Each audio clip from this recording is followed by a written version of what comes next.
So I think if we look at the system as a whole and think about where net interest and loan loss provisions offset each other, we could be adding something in the region of 15 to 20 billion, the whole of the sector across Europe and the UK over the next year through that net interest income boost as interest rates rise. Really importantly, probably just another 5 to maybe 7 billion of loan loss provisions on top of what a lot of the banks have already got in their books.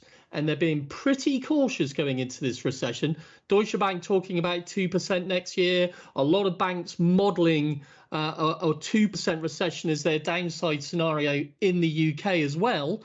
I think that's a good sign that they are very well prepared for what is probably the most flagged recession that we've seen for years. So I'm pretty relaxed about that, actually. That's a pretty staggering positive impact versus potential negative impact. It's really helpful to have the numbers that you just described. How do you reconcile that optimistic or upbeat outlook with the valuations we're seeing in the sector right now? Do you think that investors, in other words, appreciate that dynamic? I think they're starting to, but it's not yet quite the time for equity investors to get too excited about banks.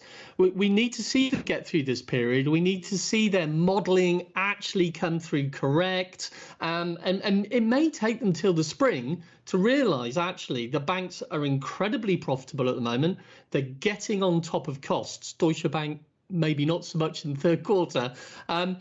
And I think the profitability is going to start coming through as well. Your program was talking about ROTE not really gaining much above 10% at the moment. And that's another problem for equity investors as well.